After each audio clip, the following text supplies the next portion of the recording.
Hello, Deanna here, and thanks so much for being here.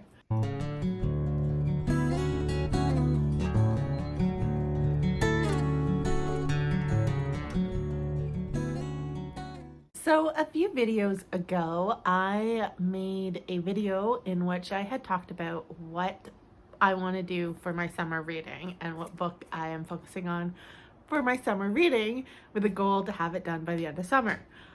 Well, it's just a few days past the beginning of summer.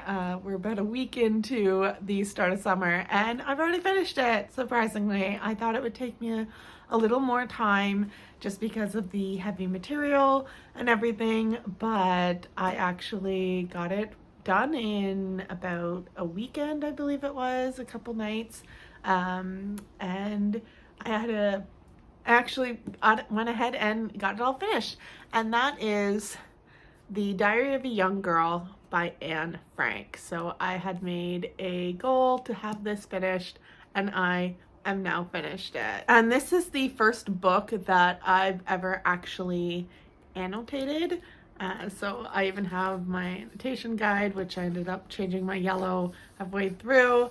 I had put in little sticky tabs all throughout this as I was just making notes of some of the information in this book and some of the feelings I was having while I was reading this book. So we've got that yellow had started being any reference or info, but I actually changed that to orange because I just found that orange was, I had it as an eventful date, and then I was like, well, the eventful date is like information, so I changed it to this is just the information. And then yellow ended up becoming anytime I was sad or anything that was really depressing. Pink was anything funny. Blue was anything that I found heartwarming or that I just liked or that I related to, because blue is my favorite color. I then had that green. I had it like, it just looks like disgusting to me. Because it just reminds me of the disgust character from the movie Inside Out. So I have it as like disgust and anger is both green. And then I ended up, through the end of the book, I didn't want these ones here to get lost in the blue, and that was where I noticed that Anne had really some very mature points that she had made in her journal. So I indicated it with a purple, and where I didn't have the same kind of tabs as this for purple, I did have these little ones, so they're just a couple points where I had put this type of sticky note. So that really, having that annotation to get through this really helped me to really be able to connect easier with Anne, I think, because it was making me take more time to focus on what she was saying, what kind of feelings was I feeling while I was reading this, and it really just made it zip really quickly along. I found, like I said, it was just a couple days and all of a sudden I was done this. So I'm going to go ahead and, like I usually do in my reviews, is I'm going to read what I have put as my synopsis or summary of what this book is about. So during the height of World War II, the Frank family went into hiding in the Secret Annex. While in hiding, the youngest occupant, Anne Frank, journaled her thoughts and feelings on the experience. She depended on her journal as a source of comfort in a time of fear, sorrow, and strife.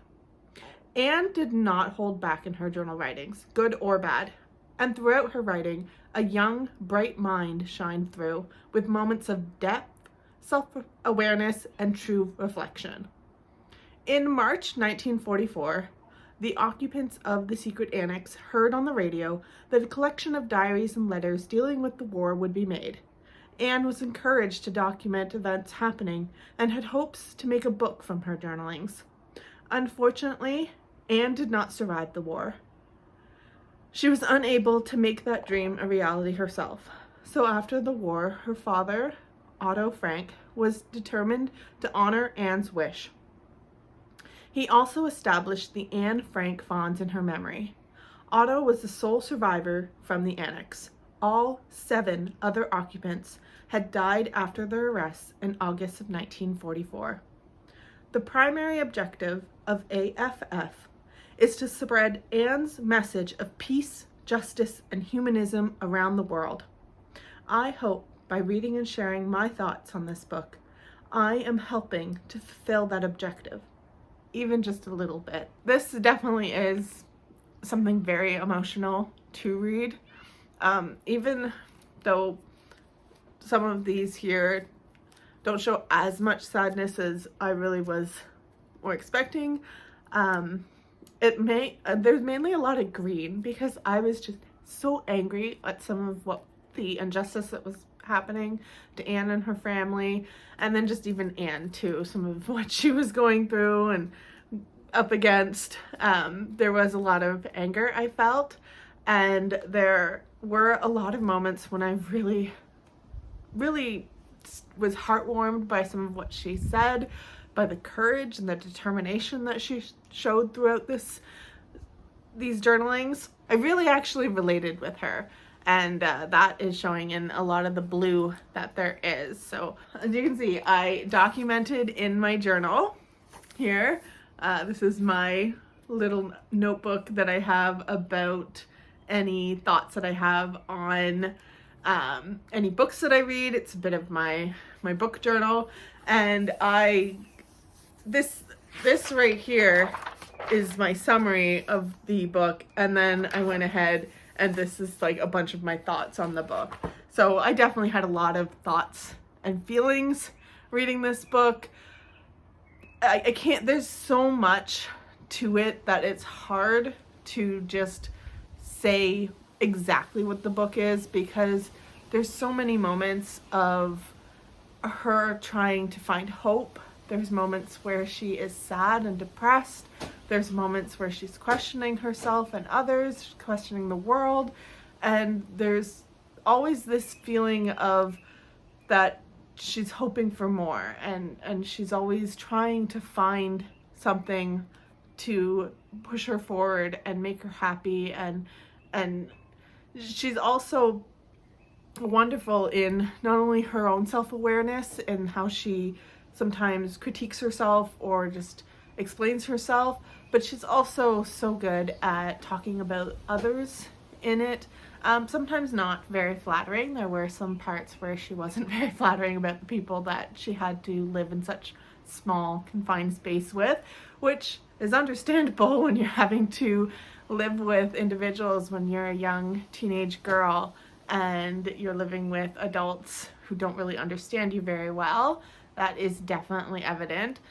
But it's also amazing how much she is just so thoughtful of others, and she considers what others are going through. She even calls herself lucky a few times because they have a safe place to hide, because they have food and comforts that others do not have. So she is such a incredible individual to read her thoughts and her feelings during this tumultuous, just horrifying time. You definitely get a lot of her fear and the fear of all of the occupants, and that is so justified because of what was going on and the fact that there's so much running rampant of different rumors going on what's happening to people, and then when a bunch of that is actually real too, and you've got news reports of like individuals that have to vacate the area, they want to be Jew-free, like it was hard reading it, definitely. And that's why I think annotating really helped me, because it helped me express how I was feeling while I was reading this. The saddest to me is that there's not a lot of pinks. I can note that there's not a lot of pink in here. If I even flip through, I see a few pinks, which are like some moments when she was joking with others, but there's not a lot of funny, happy moments that are happening because there is so much fear and anger and sadness that is surrounding them and what they're all going through. I also do want to note that I didn't even start annotating. Like, I read the first bit. I've never annotated before, ever. I've never written in my books. I always thought that was like just horrible to do. It was so against writing in books, and anyone else do what they want. I'm not against anyone else doing it, but I was myself. I just couldn't bring myself to do it. And then this one, something just compelled me to do it. Something was like, you know what? I want to understand her. I think because I wanted to honor her so much and what she went through and what she shared, especially considering this is 80 years ago that she started writing this, and then it's like 75 years ago that this was published. Google, actually, I noticed this past weekend that I'm recording this, they had a bit of a doodle that they had of a memento to, memoriam to Anne Frank and the publication and the publishing of this book. So I thought that was just perfect timing that that was out. It makes me happy to see that her story is still being shared, much like I said in my summary, that if I'm sharing this and someone watches and they're able to gain a little info on Anne, or they're even compelled to go and read her story and read her journalings, then that's wonderful, because throughout this story, that was one of the things that Anne kept saying over and over again, is that she wanted to be a writer when she grew up. She was always writing stories. She references a few different stories that she's writing, and she wanted to be able to put all these together and make a book about it. So it's sad that she didn't get to see that come true, and her father had to be the one to do that. But I think it's just so important to honor her memory and what she hoped, and make that dream more and more, and ensure that her dream is continuing to go on in the world. So as I was saying, the first time that I started annotating, because I wasn't annotating, was actually on page 75 of this edition of the book, which is the definitive edition, Anne Frank, which is apparently when they republished again, because this was published a few times, like Otto published it, with some of the journal entries removed, because he wanted to be sensitive to others, and he wanted to be sensitive to some of the nature of what she talks about. But then he had requested that when he passed away, to have it republished with all of everything in it. So that this is apparently the edition that I have, is one that has everything that she thought. So she talks about her sexuality, she talks about, you know, others and not always the best light. She talks about some things that maybe wouldn't have been something to talk about so much, like menstruation and things like that, and just how she was developing as a woman. So there's a lot of that in this book. I didn't even really realize was in it, because probably I read it way back when. I probably read a different version of it. So I was glad to get my hands on this one without even really realizing. I got one that was republished with all of her journalings. The first line that I highlighted, which is on page 75, which really stuck out to me, was, "If we can save even one of our friends, the rest doesn't matter," said Father, and he's absolutely right. And I think that is just such a testament to not only Anne and how much she always considered others, but Otto as well. Like, it's such a testament to how Anne portrays her father in this book, and how much she looked up to him, and just how much she respected him. I mean, he was definitely the man that Anne loved most in the world. You can very much tell it through her journalings and some of what she says. She even comes right out and says how much she cares about her father and how close she feels to him, and he's so selfless, and just sounds like a remarkable man that he was. And so I find it very fitting that the first line that I underlined in this book, really just not even really realizing, would be something where he's talking about helping others, because they had space in their hideout for one more person, so they let in another individual. And yes, they butted heads with that person, as Anne definitely shows in the book, and there's some issues here and there, but to help others is just so important. And there's actually these individuals here, which are, I apologize if I'm mispronouncing it, but it's Miep, Bep, Mr. Kleiman, and Mr. Krugler. And they are mentioned a lot in the journalings because these are quote unquote the helpers. And these are individuals that helped to hide the Frank family and the other family in the story. Anne references as the Van Dans, but knowing that she wanted to publish this, she had made a lot of pseudonyms for all of the people to try to protect them and ensure that she could write about what she was thinking. And they're actually the Van Pels.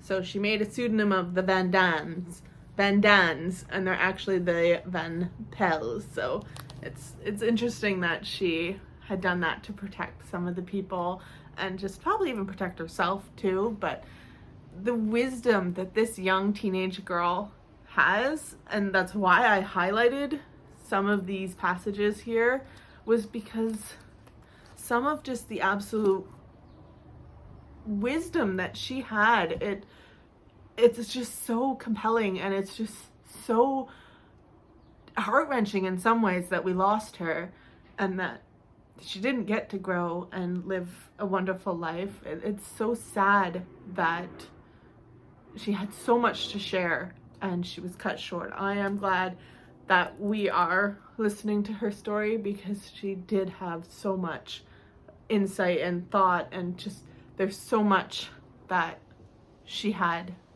to share with the world. I want to just read some of what I wrote from my thoughts. I can't imagine how this man, meaning Anne's father, found the strength to continue after losing his 2 daughters and his wife. The fact he did his part to honor Anne's memory by founding the Anne Frank Funds and getting her journals published in a book is truly touching.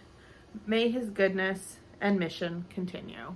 I stand behind that so much because you can see that he was such a driving force in Anne, in her kindness, in her compassion, in her self-reflection, and that he wanted to honor his daughter in the best way that he could by preserving her memory and putting her thoughts and feelings out into the world and honoring what she wanted, which is to write a book. And in this version, there's some afterthoughts too. There's some like information about what happened after, which I didn't annotate as much because they weren't really Anne's feelings. It's just a little bit of this is what happened. And I think it's wonderful that right here it says, on the recommendation of Otto Frank, the helpers were presented with the Righteous Among the Nations Award at the Yad Vashem Memorial. And that would have been Mep and her husband Jan. That would have been the Mr. Kleiman, Mr. Krugler, and Bep as well. And they are so remarkable on that they were doing their best to keep these individuals safe as long as they could. It's unfortunate that families got discovered and were ultimately arrested and sent to the camps where all but one perished, which was Otto, her father, Anne's father. And that's just, it's horrible. And I can't imagine how those helpers felt too, knowing they were trying their hardest to save these families. They would come, and writes a lot about how they would come with gifts and just news and bread and food and things to try to uplift the residents and hiding spirits. And it's wonderful when there are helpers in the world, and we always have to remember to try to be helpers where we can.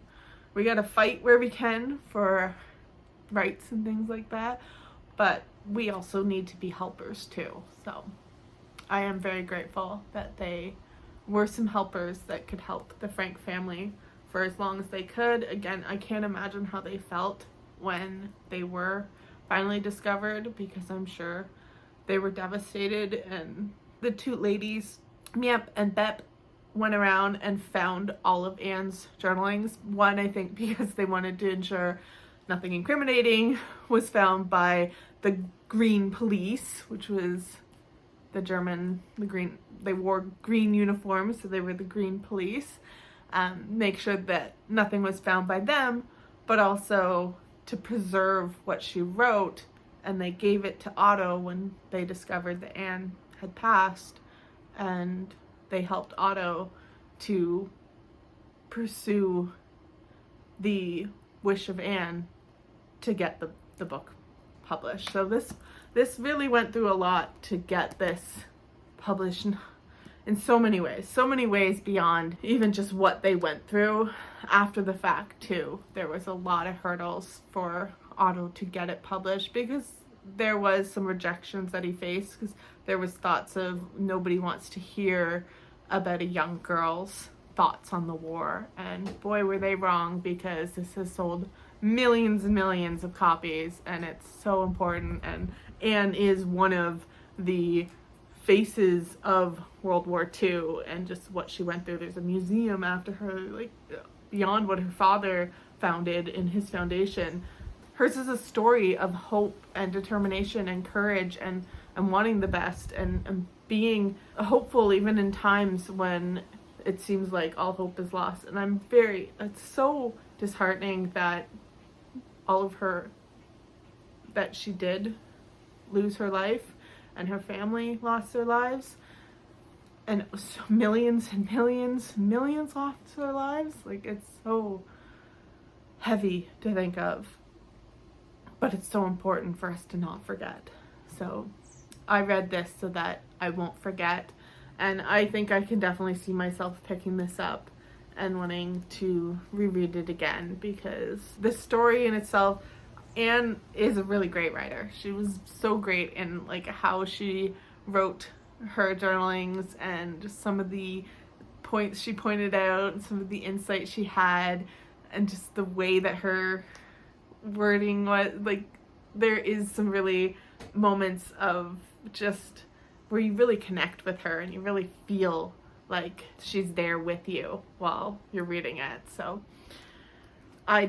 if you have not read this book, if you are one that hasn't read Anne Frank, I really encourage you to read it. I really strongly encourage you to read Anne Frank and just allow yourself that introspection and being able to maybe reflect on some of what this family went through and some of what Anne shared, and just remember to be a helper when you can in the world. If you'd like a video too where you want me to go through and show every single line that I highlighted, definitely let me know. I would potentially be interested in doing something like that, maybe to allow further discussion about maybe exactly what I was thinking. And there's some points where I even put little notes and things like that. So if you want something like that, let me know. If not, that's all right too. I just encourage you to read this book if you can.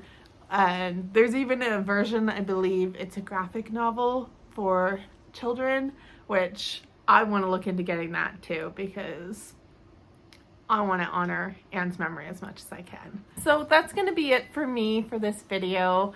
I'm really glad that I read her book again, because it has really been sitting with me a lot. It's something that I have been really going over, and like I said, I think I'm gonna potentially even reread and possibly pass on to others to let them read. I'm gonna leave that here now, so thank you so much for watching. I hope you enjoyed. Take care of yourselves. I hope you have a wonderful rest of your day, night, evening, whatever time it is, wherever you are. Thank you so much for being here. Take care of yourself, and you will see me next time.